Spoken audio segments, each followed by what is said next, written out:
back to Serious September. We are nearly done. Today I am reviewing the final book in the Books of Bayern, Forestborn. Forestborn is about Rin, Reizo's younger sister. The book takes place about a year, maybe 6 months, after the events of River Secrets. At this point, Dasha is now the ambassador from Tira to Bayern, and Reizo being her personal guard, this allowed their relationship to flourish. Enna is still planning her wedding, and Tuscan, Ani's son, is now about 2 years old. The book details a lot about Rin's life and how she looks up to her mother and Reizo. She also has a gift called tree speaking. Tree speaking is more like tree listening. Trees are living things and cannot be controlled. How you communicate with them is by going through their memories and seeing the connection to nearby trees. In turn, this allows the person to go through their memories similarly to how a tree goes through theirs, which gives the person an inner peace type of feeling. A feeling that it doesn't matter what the world thinks or how many bad things happen to you. You're still alive and growing. However, one day, Rin let her own personal desires get the better of her, and while she sought the trees for comfort, they seemed to push back at her. Reizo and Dasha happen to be visiting at the time, and Reizo suggests that Rin go to the city and become a waiting woman for Ani. Rin is unsure about all this, but believing that the trees have shunned her, decides to go to the city and try this out.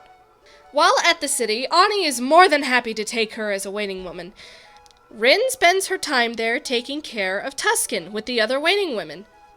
However, there is one waiting woman that Rin is growing suspicious of. Her name is Silai. Silai is from Kel, the kingdom to the north, and was only brought in because of a sob story she told to Ani. Rin is concerned since Silai is constantly wanting to be around Tuscan and even tried to grab him at one point. Now Rin, knowing how to defend herself from Reizo, threatens to kill Silai if she dares touch Tuscan again. Silai backs off for a bit, but still watches them from afar. Now, Rin tells Ani about her suspicions of Silai, and Ani takes this seriously. She removes Silai from her waiting woman position and makes her a maid in another part of the castle. Meanwhile, Ani and Jarek receive word that Geldis, a town near Kel, had burned down, and the fire seemed to come from nowhere. Now what could that mean? Well, Jarek goes out with some men to investigate, and they were right! Fire speakers had burned Jarek and murdered Bryn, Talon's second in command, and current captain since Talon was still in Tira. This means business. Ani, Enna, and Dasha decide to travel to Hendrik, that's where the people of Geldis fled to, and find out what the heck is going on! They bring Tuscan with them to the camp where Jarek is staying since Silai has gone missing. Ani figured Tuscan would be safer with his father and a lot of soldiers nearby than at home where Silai could possibly kidnap him. Rin comes along as well, since she is also taking care of Tuscan. After Ani, Enna, and Dasha set off toward Hendrik, Rin puts Tuscan in Reizo's care after finding out that Silai, who wouldn't talk to anyone, had been seen arguing with Bryn before his death. Rin follows the girls and tells them what she knows. Ani does find it a little odd and decides to let Rin tag along since she could be useful to them in her own way. The party of 4 make it to Hendrik, where they soon discover that Finn had been following them. Again. While trying to learn more about what happened in Geldis, they almost get burned in their sleep. Eventually, they find someone who knows, and he tells them that the person trying to kill them is a queen in Kel. But see, here's the problem. There has been no queen in Kel since King Scanlan's wife passed away. Ani decides that they should all go to Kel and meet this queen and find out what her malfunction is. However, Ani sends Finn back to Jarek's camp with a message. She nearly sends Rin, but Rin wishes to stay and help, so she stays. They travel to Kel and discover that much of the culture has changed. Mercenaries now run some of the small towns and forbid the Kelish citizens from offering hospitality, which is odd because they consider it good luck to take in travelers. The girls discover that the queen lives in Castle Dare, which used to belong to a lord and lady, but they've been kicked out of their home. They then make their way to the castle, where they find... Wait. No! It cannot be! That's right, everyone! Celia is back! Celia's gift of people speaking is more powerful than we thought. She uses her words to bring Ani, Enna, and Dasha into the castle, while Rin, managing to use what little she could of her inner peace, escapes into the nearby woods. Now, why would Ani, Enna, and Dasha follow Celia so willingly? Well, guess who happened to go to Jarek's camp and charm Reizo and little Tuscan to her home? Yep, She went there! She wasn't killed immediately, since many of the guards had not seen her before, and Jarek was inside a tent getting patched up. Well, the first thing that the girls saw when they saw Celia yet again was Reizo and Tuscan in a cage tied onto a tree over a fire. Rin actually manages to save Reizo and Tuscan. Since they're now on the run from Celia's soldiers, Rin takes this time to submit herself to the tree and relives that one moment of desire that caused her to hate herself. It turns out that the trees don't really offer peace as she thought. They only reflect the truth of the person who opens themselves. It's like looking into a mental mirror, and the mirror showing you the bad thing you've done. Instead of running away from the memory like Rin had always done, she faces it and starts to regain some of the inner peace by sharing her memories with the tree. But she also discovers a horrible truth. Rin has the gift of people speaking. It's interesting how she describes it a little better than the Goose Girl did. Rin knew how to read people and know exactly what to say to them to get what she wanted. She also felt the desire to be powerful. She wanted to be the girl in charge. Rin had spent her entire life being her mother's shadow, and she wanted to change. In a way, this helps us understand Celia a little better. Celia felt she was nothing more than the key mistress's daughter, but she wanted to be princess. No, queen.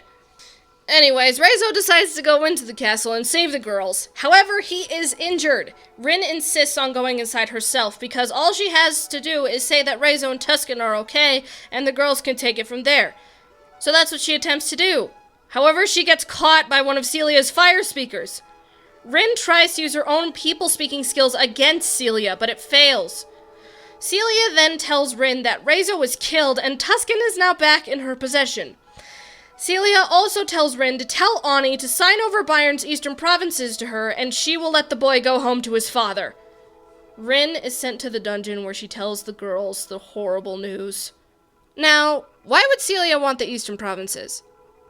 If the king of Bayern dies without an heir, the provinces get together to decide the next leader. The eastern provinces are the majority, and if Jarek, Ani, and Tuscan were to run into an unfortunate accident, and Celia happened to rule those provinces, well, you can imagine the rest. It's not good. Celia takes Ani alone to try to get her to sign, but in an unfortunate turn of events, she is killed! However, Ani died by having all the heat sucked out of her. Anna, Dasha, and Rin, through her people-speaking ability, and sharing some inner peace, managed to resuscitate Ani and bring her back. Rin sneaks out of the cell when a page comes to see if Ani is actually alive. She sneaks her way around the castle in hopes of finding Tuscan, but no luck. She is then caught by Celia. Now see, here's where it gets interesting. Here is where Celia explains how she escaped her execution. Celia befriended the prison guard who watched over her, and he let her free. However, she knew he would not keep his silence forever and had him killed. It's implied that the prison guard was actually Bryn. Anyways, Celia had escaped to Tira, which had already wanted to go to war with Bayern. Celia just gave them a gentle nudge. Then she discovered the power of fire speaking and traveled to Yasid, where she learned even more. Then she made her way to Kel, where she married King Scanlan, but their marriage was not made public to all the kingdoms. She wanted Ani out of the way before she made herself known. Well, while Celia continues to talk more about Tuscan, Rin finally catches it. A lie! Reizo is actually still alive and well in the woods, watching over Tuscan. Rin puts all of her energy into telling Ani that Celia is lying and Tuscan is safe. Ani unleashes what power she has, but Celia is still trying to talk her down.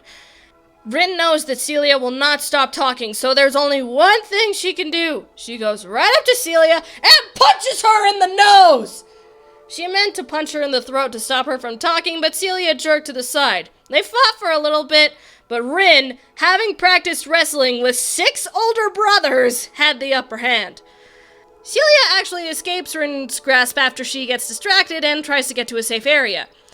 Rin then uses her people-speaking ability to remind Ani how strong she is.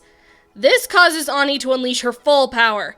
Anna and Dasha join the fight as well, and all of the soldiers and fire speakers in the room are incapacitated, leaving Celia alone. Celia knows she's lost, runs for the window, and jumps to her death. Ani sends a message to King Scanlan telling him of his bride's demise and that she wishes to speak with him. The girls meet up with Rezo and Tuscan, and they all stay in the castle for a while, waiting for King Scanlan to arrive. Jarek and Finn arrive a few days before Scanlan did. Talking with King Scanlan didn't seem to do any good, since he really did love Celia. However, Rin meets up with the king alone, and just tells him about herself. Scanlan, enjoying the sound of her voice and the comforting words she brought him, he felt a little better. On their way back to Bayern, Ani tells Rin that she knows what she has. Rin is uncomfortable talking about it, but Ani mentions that people speaking consumed Celia, since she kept desiring that power to control. But people, like trees, are also living things. Maybe Rin would be a better people speaker if she listened. The book ends with Finn and Enna's marriage and Rin's return home to the forest. Everything is wrapped up in a neat bow, and they all lived happily ever after. Alright, analysis time! Rin and Celia are two women with the same gift of people speaking, but both used it the wrong way. Rin learned from her mistakes and decided to take the time to listen. Celia, on the other hand, wanted to keep feeling that same power she felt every time she talked to someone and got what she wanted. Rin desired that same power too, but she realized that having this power made her feel empty inside. It didn't feel satisfying. I can only assume that Celia felt the exact same way. I have a feeling that if everything went Celia's way, she would still want more. Sometimes getting exactly what you want and having that feeling of power isn't the best way to go. There's a lot of power in words. Even the simplest of words can have the greatest effect, but it's important to use them to help others and not to harm them. If it is to harm, you might have a brief feeling of power, but you'll always want more and more. In the end, you've gained nothing. There is nothing to gain from hurting someone. The most important theme I found while reading this is learning how to face the past and forgive yourself. Rin didn't want to go back to that one memory where she tricked a boy into kissing her. It made her feel awful and ashamed, and the trees only reflected back what she was feeling. However, when Rin faced her past, she learned more about herself and learned from the experience. All of us have that one memory that we wish we could just erase from our heads forever. But what good will that do us? Sure, we'll have relief, but it's only a matter of time before we make that same mistake again. It's important to learn to forgive yourself. Accept that it happened, and that you've matured from it. Overall, this book is a good read. It's a great way to finish off the series and give the reader closure that everything will be fine. I'd give this a different age recommendation, 14 and up, because there's a lot more contained within this book than meets the eye. It's also the largest out of all 4 books.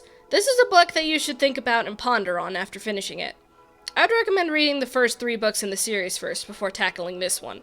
Well, that was it. The last book in the series. I have one more video for Series September, so stay tuned for the series analysis. I hope you enjoy this book as much as I did. Happy reading!